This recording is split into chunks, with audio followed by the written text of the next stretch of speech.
Lord. எப்படி இருக்கீங்க? என்ன பிரதர் சொல்றீங்க? பயங்கர போராட்டமா இருக்கு. என்ன போராட்டம்? எனக்கு ஒரே செய்வினை வைக்கிறாங்க, மந்திரம் வைக்கிறாங்க, சூனியம் வைக்கிறாங்க, ஏவி விடுறாங்க. ஒரே போராட்டமா இருக்கு. சர்ப்பத்தின் தொல்லையா இருக்கு. பயங்கர சத்துரு போராட்டமா இருக்கு. வீட்டு வாசல் எலுமிச்சம்பழத்தை விட்டு விட்டாங்க, ரத்தத்தால செஞ்சிட்டாங்க, கோழியை வெட்டி செஞ்சாங்க. ஏங்க இவ்வளவு புலம்புகிற எத்தனை கூட்டத்தை நான் பார்த்திருக்கிறேன் தெரியுமா? என் கர்த்தருடைய பிள்ளைகளே, மந்திரம் வச்சுட்டாங்க, சூனியம் வச்சுட்டாங்க. நான் கேட்கிறேன், மந்திரம் பெருசா, இயேசு பெரியவரா? உனக்கு விரோதமா வைக்கப்பட்ட சூனியம் பெரியதா? அதை காட்டிலும் இயேசு பெரியவரா? உங்களுக்கு விரோதமா வைக்கப்பட்ட செய்வினை பெரியதா? அதை காட்டிலும் இயேசு பெரியவரா? உங்களுக்கு விரோதமா ஏவிடப்பட்ட சத்துரு பெரியதா? இயேசு பெரியவரா? உங்களுக்கு விரோதமா ஏவிடப்பட்ட ஏவலாவி பெரியதா? இயேசு பெரியவரா? உங்களுக்கு விரோதமாய் வைக்கப்பட்ட பதிவிடை பெரியதா? என் இயேசு பெரியவரா? இயேசுதானே பெரியவர். பின்ன ஏன் கலங்குகிறார்? Let us turn the book of Numbers chapter 23 verse 23. என்னாகும் 23 யாக்கோபுக்கு விரோதமாய் மந்திரவாதம் இல்லை, இஸ்ரவேலுக்கு விரோதமாய் குறி சொல்லுதலும் இல்லை. தேவன் என்னென்ன செய்தார் என்று கொஞ்ச காலத்தில் யாக்கோபு இஸ்ரவேலையும் குறித்து சொல்லப்படும். இஸ்ரவேல் எகிப்திலிருந்து விடுவிக்கப்பட்டார்கள். ஆரம்பத்தில் சில வாதைகளை பார்த்திருக்கீங்களா?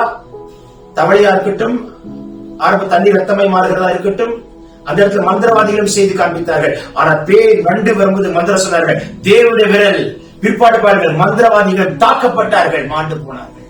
கொஞ்சம் கொஞ்சமா விடுதலை கொடுக்கிறார். சிலர் உடனே விடுதலை கொடுப்பார். ஏன் கொஞ்சம் கொஞ்சமா பிசாசு போராட்டத்துல உடனே கர்த்தர் விடுதலை கொடுக்காம கொஞ்சம் கொஞ்சமா விடுதலை கொடுக்கிறார் தெரியுமா? நீங்க கர்த்தருக்குள்ள கடைசி வரைக்கும் நிலைத்திருப்பதற்காக, நீங்கள் ஆண்டவருடைய அக்கினியாய் மாறுவதற்காக, தேவனுடைய நெருங்கி வருவதற்காக, கர்த்தருடைய அன்பை ருசி பார்ப்பதற்காக, ஆண்டவருடைய இரட்டிப்பான அபிஷேகத்தை பெற்றுக் கொள்வதற்காக. இன்னொரு ரகசியத்தை நான் உங்களுக்கு சொல்கிறேன். இதே போல மந்திரத்திலும் சூனியத்திலும் செய்வினையிலும் கட்டப்பட்ட பலருக்கு விடுதலை கொடுக்கக்கூடிய கிருபை பெற்ற தூதனை வைப்பதற்காக.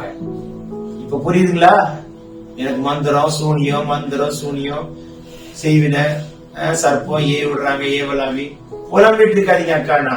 அமாவாசை வந்தா எனக்கு ஒரே போராட்டமா இருக்கு, பௌர்ணமி வந்தா ஒரே போராட்டமா இருக்கு. எனக்கு அமாவாசையும் தெரியாது, பௌர்ணமி தெரியாது, எனக்கு இயேசுதான் தெரியும். ஏன் அந்த சிந்தைக்குள்ள கொண்டு வரீங்க? சிந்தைக்குள்ள கொண்டு வராங்க, சத்துரு தாக்குறான். கர்த்தருடைய வார்த்தை உறுதியை பிடிங்க. இரட்டிப்பான அபிஷேகத்தை கேளுங்க. அக்கினியாய் மாறு மகனே, அக்கினியாய் மாறு. நீங்க அக்கினியா இருந்தா எந்த பிசாசு தொட முடியும்? எந்த மந்திரம் தொட முடியும்? எந்த செய்தியை தொட முடியும்? எந்த ஏவலாக தொட முடியும்? உங்க பட்சத்துல கர்த்தர் இருக்கட்டும். பல மணி நேரம் ஜெபிங்க அக்கா. ஃபைட் அண்ட் பிரே.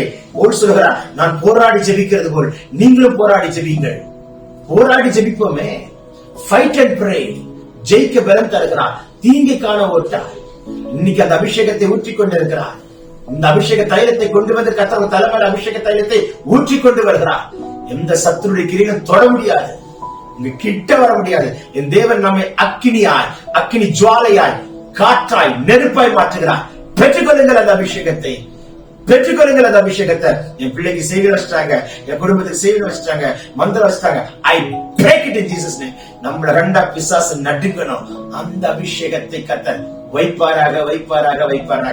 ஆமென். இப்ப சொல்லாதீங்க மந்திரம் இல்ல, இயேசு பெரியவர்.